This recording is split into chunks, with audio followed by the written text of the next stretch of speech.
There is no doubt a guidance for the pious and righteous believers. الذين يؤمنون بالغيب ويقيمون الصلاة ومما رزقناهم ينفقون. The pious believers are those who believe in the unseen, establish the 5 daily salah, and give charity from what we have provided them. The above ayat clearly teaches us to become among the al-muttaqin. You should establish your 5 daily salah. My respected brothers and sisters in Islam, the two remaining questions with us is, when was Salah legislated and what are the rulings of Salah? As for number 1, Salah was given to the Prophet Muhammad ﷺ in the night journey of Isra and Mi'raj, the ascensions to the 5 heavens. There were 50 which were then reduced to 5, but if you perform your 5 daily Salah, it is as if you have prayed 50 Salah. As for the rulings of Salah, Salah is fard. You must always pray Salah. As for a Muslim, if you do not perform Salah, you will enter in Jahannam. May Allah protect us from Jahannam. Salah is one of the pillars of Islam. The Prophet Muhammad ﷺ said, Islam is built on the 5 pillars. Number 1 being Shahadatu an la ilaha illallah wa anna Muhammadan Rasulullah. This means that none has the right to truly be worshipped except Allah, and that Muhammad is his last messenger. Number 2, wa iqamu salah, to establish the 5 daily salah. Wa ita'u zakat, to give charity. Number 4, وصوم Ramadan, to fast in the month of Ramadan. وحج البيت لمن استطاع عليه سبيلا, to perform Hajj in Mecca. Brothers and sisters in Islam, I want to remind you that not every salah is valid or accepted by Allah. This is because there are only 2 types of salah. Number 1 being in hadith, Sallu kama ra'aytumuni usalli. Pray as you see me praying. Pray as you see me praying. This is what the Prophet Muhammad ﷺ said, and this is the correct and valid and acceptable salah by Allah. And the second salah is called in hadith, Irji' fasalli fa innaka lam tusalli. Go back and pray again, for which you did not pray correctly. Brothers and sisters in Islam, the story behind this disapproval by the Prophet Muhammad ﷺ is that a man entered the masjid one day to perform 2 rakat, and upon the presence of the Prophet Muhammad ﷺ, after finishing his 2 rakat, he went to go give salam to the Prophet. But the Prophet answered his salah and told him to go back and pray again, for which he did not pray correctly. After which this was repeated 3 times. Then the man asked the Prophet Muhammad ﷺ, how do I pray? I do not know the correct and valid salah. Then the Prophet Muhammad ﷺ taught him the correct and valid and acceptable salah.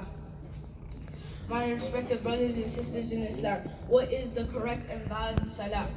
The correct and valid salah is performed with its shurut, conditions, arkan, pillars, wajibat, obligations, sunnah, guidance of the Prophet Muhammad ﷺ, and nawaqid, avoiding all the invalidators of salah. Allow me to conclude my presentation with the following teaching. What are the preconditions of salah? Shurutus salah. There are 9. Number 1 being al-Islam. You must be a Muslim. Number 2, sanity. You must be sane. You must not be drunkard before salah.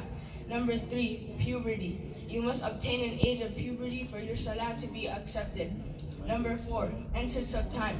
Dukhulul waqt. You must always pray on time and be punctual with your salah. Number 5, covering your aura. You must always cover your aura. The aura for a male is above the belly button, down below their knees. But the Prophet Muhammad ﷺ taught us to cover our shoulders while in salah. The aura for a woman is to cover all her body except her face and hands. But while in salah, there are conditions of hijab. Number 1 being, it shall not be tight, short, transparent, or catching the eye of public. Welcome. Number 7, at-taharatu min al-najasat, cleanliness from najasa. You must be clean from major impurities. Number 7, facing the Qibla. You must always face the Qibla. Deviating from the direction of the Qibla immediately makes your salah not acceptable. Number 8, wudu. You must make wudu before salah. Number 9, an-niyya. You must make intention that you are only doing this for the sake of Allah and the sake of Allah only. My respected brothers and sisters in Islam, what are the invalidators of salah? Number 1, leaving Islam and becoming a non-Muslim. As if you are in the state of being a non-Muslim, you cannot make your salah will not be valid. Number 2, neglecting rukun or wajib of salah. This means neglecting any pillars or obligations that you must do while in salah, such as, for example, Allahu Akbar, takbiratul ihram. If you do not start with takbiratul ihram, then your salah shall not be started. Number 3, talking. You cannot talk amongst each other while in salah. Number 4, laughing and giggling in salah. You must not make your friend a joke or something while in salah. Number 5, eating or drinking in salah. Even chewing a gum is not permissible. Number 7, not covering your aura or revealing parts of your aura, such as when going down for ruku, showing your lower back. Number 8, not facing the Qibla. Number 9, extra movement while in salah, such as moving around like this or doing extra movements. Number 10, anything that nullifies your wudu. Allah the Most High says, قال تعالى, Allah the Most High says, فَوَيْلٌ لِلْمُصَلِّينَ. So severe a punishment for those who do not pray. الَّذِينَ هُمْ عَنْ صَلَاتِهِمْ سَاهُونَ. Yet neglecting and postponing their salah. This ayah clearly indicates that we should perform our salah on time with khushu and following the rules and regulations to qualify our salah to be acceptable and valid by Allah.